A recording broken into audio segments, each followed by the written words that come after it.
Olá pessoal, então estamos chegando ao fim do nosso primeiro ano deste projeto de extensão. Com isso nós vamos apresentar agora as práticas escritas, realizadas e gravadas pelo aluno de extensão Dan, em função da finalização do projeto para este ano, correto? No final de cada prática teremos um encontro para podermos discutir um pouco do que foi apresentado em relação aos experimentos. E ao final a gente finaliza então esse primeiro ano, com a apresentação desses vídeos. Escreveremos depois o nosso relatório para submeter à Pró-Reitoria de Extensão da universidade. E assim partimos para os nossos próximos trabalhos, ok? Então fiquem aí com a nossa primeira prática. Bom dia a todos! Hoje nós estamos aqui para apresentar uma prática de extração de etanol da gasolina. Essa prática vai ser realizada para verificarmos a presença de etanol na nossa gasolina usada atualmente nos postos. A prática que realizaremos hoje será feita com os equipamentos do laboratório, porém a mesma pode ser realizada em casa, precisando apenas de água, sal, gasolina, equipamento com medidas, assim como copos de graduação e uma balança normal. Para a prática de hoje, utilizaremos gasolina, que foi coletada hoje, provetas para medição de volume da solução, um suporte universal juntamente de um funil de separação para extração do etanol da gasolina, um balão volumétrico e um funil de haste curta para a preparação da solução de água e sal, um becker junto de uma espátula e do cloreto de sódio para a separação do sódio para a solução de água e sal. Para a primeira parte do experimento, faremos uma solução de 50 ml de cloreto de sódio 10% em água. Para isso, com o auxílio de um becker, separaremos 5 gramas de cloreto de sódio, solubilizaremos ele e, com o auxílio do funil de haste curta, o colocaremos dentro do balão volumétrico. Após isso, com o auxílio de água, iremos completá-lo até atingir o menisco. Pronto! Temos a solução em mãos e você também pode prepará-la em casa, apenas com o auxílio de uma balança, um copo de medição preciso, água filtrada ou da torneira e sal de cozinha. Agora, em uma proveta, iremos separar 50 ml de gasolina. Agora, com a solução feita e a gasolina separada, iremos transferi-las para o funil de separação, onde devemos ter cuidado para que a torneira esteja fechada.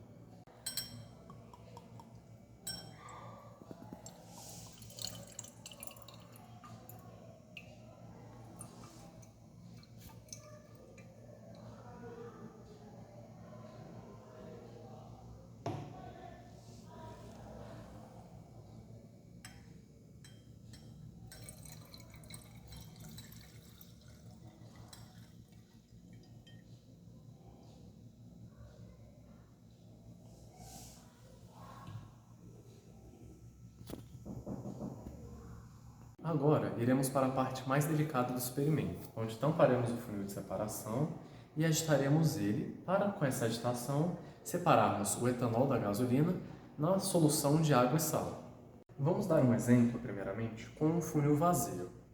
De início, devemos fechar a tampa, certificar de que ela está fechada com o apoio do dedo e, logo em sequência, virarmos o funil e liberarmos a válvula para a evolução dos gases. Após isso, fecharemos novamente a torneira e agitaremos 5 vezes o funil novamente. 1, 2, 3, 4, 5. E abriremos novamente a torneira para novamente a evolução dos gases ocorrer.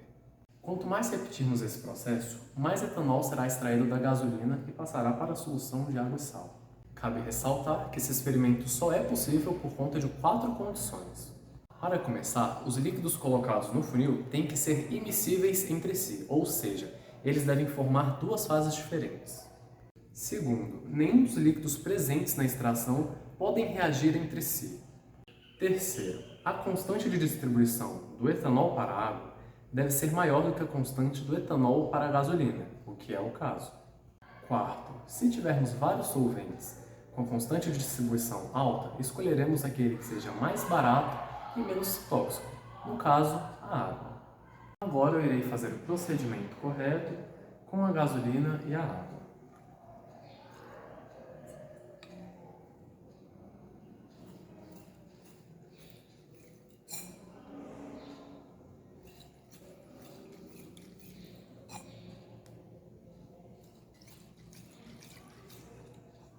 Finalizados os 5 minutos do processo, irei colocar o funil no suporte universal e esperar a separação das duas fases.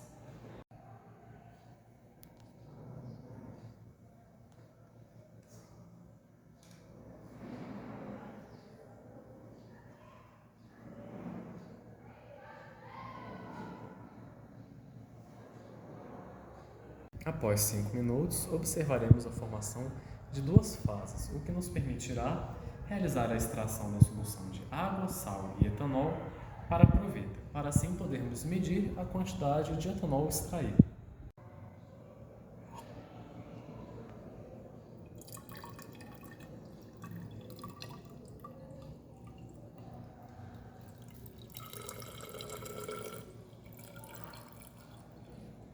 Após a extração, verificamos que o volume total está entre 63 ml e 64 ml. E dentro do funil de separação, sobrou a gasolina sem etanol. Com a extração de 63,5 ml de solução, podemos constatar que 13,5 ml são de etanol, o qual fazia parte do todo 50 ml de gasolina. Com isso, realizando os seguintes cálculos, podemos chegar à conclusão de que a porcentagem de etanol presente na gasolina era de 27%. Esses 27% de etanol estão de acordo com a legislação brasileira até o início do ano de 2024. Com esta prática, podemos determinar de forma simples a porcentagem de etanol presente dentro da gasolina, podendo ser feita tanto em laboratório quanto na sua própria casa. Agradeço a todos e até a próxima. Pelo que foi apresentado na prática pelo Dan, foi visto que, de uma maneira bastante simples, um processo de extração do etanol da gasolina. Como vocês podem ver pelas palavras dele, é uma maneira extremamente simples de se fazer, né, utilizando materiais comuns, como a proveta, né, que nós utilizamos, mas qualquer instrumento que possa medir um determinado volume pode ser utilizado, né, precisando de uma solução com água, com sal e uma amostra, né, de gasolina, né, de preferência, né, a amostra de gasolina obtida diretamente de um dos postos para fazermos essa medida, tá certo? A legislação muda com o tempo, né? Em determinado tempo ela tinha uma determinada porcentagem que o etanol deveria ser colocado na gasolina. Hoje nós temos um valor, daqui a alguns anos podemos ter outro, então é importante sabermos não somente acompanhar, né, as mudanças nas leis, mas sabermos que podemos fazer experimentos simples iguais a esse para poder fazer tal determinação e verificar assim a qualidade do nosso combustível, tá certo? Então essa é a primeira prática que foi feita nesse projeto como informação importante para nós em relação aos nossos combustíveis. Agora o Dan vai apresentar para vocês a segunda prática em relação à densidade, ao densímetro que está apresentado, que está presente nos postos de combustível. Vamos lá. Olá a todos! Em sequência à prática de extração de etanol de gasolina, hoje iremos falar sobre a densidade da solução de gasolina-etanol, onde a mesma é medida nos postos para garantir a qualidade do seu combustível, com auxílio de um densímetro. Atualmente, na legislação brasileira, a densidade mínima permitida para gasolinas do tipo C de 18 a 27,5% de presença de etanol é de 715 kg por metro cúbico. Infelizmente, em alguns casos, quando a gasolina chega à distribuidora, ela se encontra abaixo da densidade mínima permitida por lei. Com isso, algumas pessoas tendem a querer fazer a adulteração da gasolina com a adição de etanol, por conta de suas densidades ser maior. Porém, a pessoa pode acabar por adicionar mais etanol do que o permitido por lei no combustível.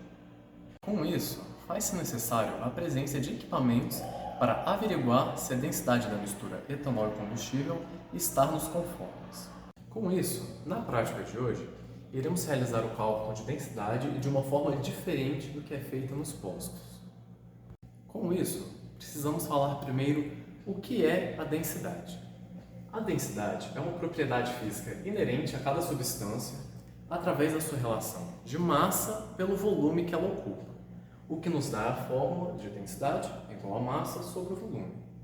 No Sistema Internacional de Medidas, normalmente a massa é dada como quilograma e o volume por metro cúbico.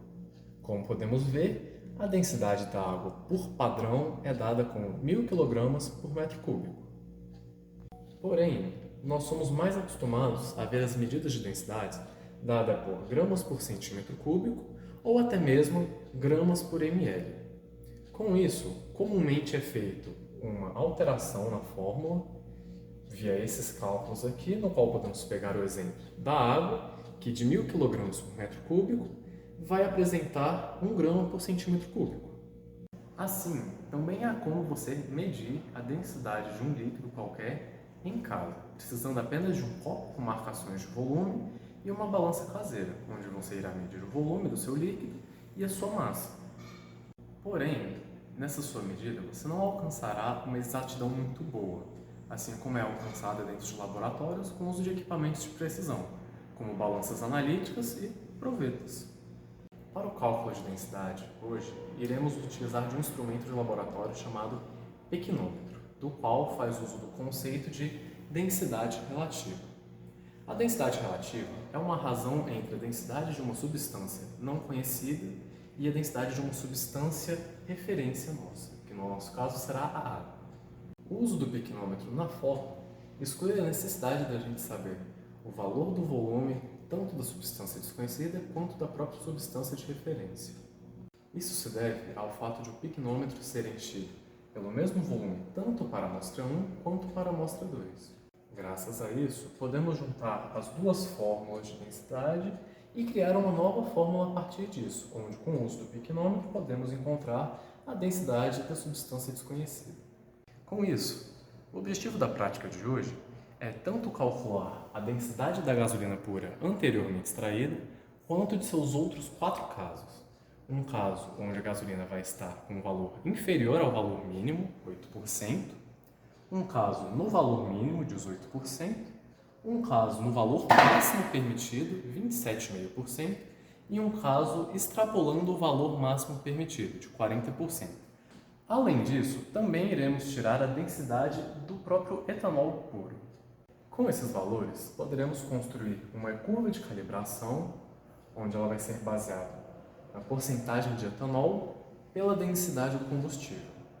Para a parte experimental, temos em mão já a gasolina previamente extraída e as 4 soluções previamente preparadas, além do álcool etílico e do piquinômetro, que será utilizado para o cálculo de densidade.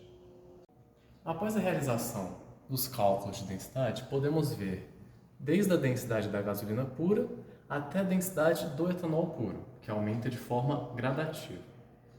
Podemos perceber que todas as densidades calculadas estão acima da densidade mínima permitida. Com esses resultados, nós podemos realizar uma linearização, assim obtendo a seguinte equação da reta, onde podemos ver que 98,65% dos pontos se encontram linear. Infelizmente, mesmo que as densidades deem uma linearização consideravelmente boa, as mesmas não podem ser usadas de forma única e exclusiva para determinar a qualidade do combustível. Assim, os valores de densidade registrados se encontram acima do valor mínimo permitido. Porém, podemos ver que neste valor mínimo ainda irá incluir tanto a gasolina com uma porcentagem menor do que a obrigatória, quanto a própria gasolina com uma porcentagem bem maior do que a obrigatória por lei. Com isso, podemos ver que a gente não deve confiar de forma única e exclusiva na medida de densidade encontrada para a garantia da qualidade da gasolina, assim também sendo necessário uma prática de extração para garantir a porcentagem dentro dos conformes da mesma. Claro, os valores podem acabar variando devido a diversos motivos dentro do laboratório, como a própria contaminação da gasolina com água e sal. Porém, mesmo com essa contaminação, os valores não irão alterar tanto. Então, seja tanto pela densidade da gasolina quanto pelo método de extração da mesma, aqui apresentamos duas formas simples de determinar a qualidade do seu combustível. Agradeço a todos, muito obrigado e até a próxima. Como apresentado pelo Dan, nós fizemos no laboratório experimentos extremamente precisos em relação à obtenção dos valores de densidade de várias misturas, tanto da gasolina pura, quanto do etanol puro, quanto a mistura dessa gasolina pura com o etanol em algumas porcentagens. E verificou-se que os valores obtidos de densidade todos estão acima do mínimo permitido pela legislação brasileira. Então é interessante mesmo a informação informada pelo Dan, né, que nós temos que ter esse cuidado ao fazer a análise nos postos de combustível. Um valor abaixo do mínimo permitido pela legislação, né, seria um problema da qualidade da gasolina, com certeza. Porém, valores iguais ou acima não vão atestar exclusivamente sobre a qualidade em relação à densidade, porque tanto uma porcentagem dentro dos limites de etanol, tantos acima, darão valores acima do mínimo permitido, como também a presença de algumas impurezas ou alguns contaminantes também não vão gerar alterações nos valores de densidade que chegariam abaixo do mínimo. Então é por isso que a informação foi pertinente, né? Não devemos nos orientar à qualidade da gasolina exclusivamente pelos valores de densidade apresentados no densímetro, e sim acompanhar junto com técnicas de extração. Vamos para o próximo então e último vídeo que o Dan realizou de uma das coisas que mais temos conhecimento, né, na direção, no momento em que somos parados por alguma viatura, por alguns oficiais, e nos pedem para fazer o teste do bafômetro. Então fizemos um teste em laboratório de um dos tipos de bafômetro, dos tipos iniciais no momento que eles foram desenvolvidos. Vamos a ele. Olá a todos! Na prática de hoje, iremos falar sobre o bafômetro e a sua importância nos dias atuais. O bafômetro é utilizado hoje em dia para a detecção da presença do etanol no hálito de um indivíduo cujo qual tenha ingerido algum tipo de bebida alcoólica. O funcionamento do etanol, desde os seus princípios, se baseia em uma oxirredução da seguinte solução: de dicromato de potássio juntamente de um ácido, no nosso caso o ácido sulfúrico, juntamente do sopro do indivíduo, que caso contenha o etanol, o álcool, irá sofrer uma oxidação do álcool para um aldeído, juntamente de uma redução do dicromato de potássio e do ácido em uma solução de sulfato de potássio, juntamente de um sulfeto de cromo 3 mais água. A principal diferença entre as duas soluções vai se dar na sua diferenciação de coloração, sendo a solução 1 uma solução alaranjada e a solução 2 uma solução mais esverdeada. Para a prática de hoje, teremos duas situações diferentes. A primeira situação, iremos expelir ar via canudo para dentro de um becker contendo etanol puro, o qual o mesmo estará ligado ao tubo de ensaio contendo a solução 1. Com isso, esperamos que a solução 1 reaja e acabe se transformando na solução 2, demonstrando uma mudança de cor.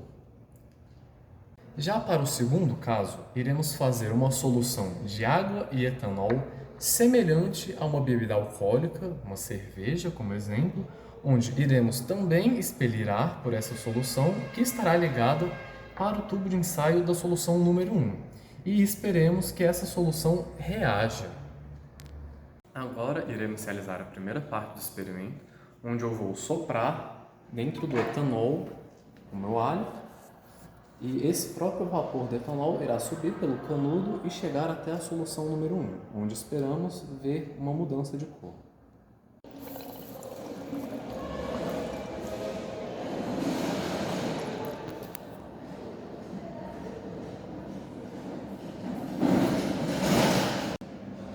Bom, como podemos ver, a reação aconteceu conforme o esperado, onde a solução número 1, alaranjada, acabou reduzindo para a solução número 2, uma solução mais esverdeada. Assim, mostrando o principal ponto do bafômetro, que é dar o seu teste positivo para a presença de etanol. Agora, para a segunda parte do experimento, iremos realizar um teste onde iremos supor que uma pessoa ingeriu uma lata de cerveja que contenha aproximadamente 4,8% de etanol em sua composição.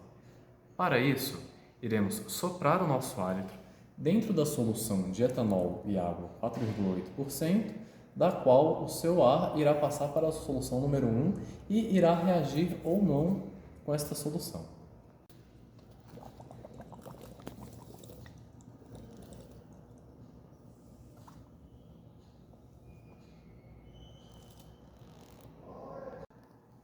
Bom, com isso, podemos observar que mesmo uma lata de cerveja já é mais do que suficiente para apresentar um sinal positivo para a presença de etanol em um teste de bafômetro.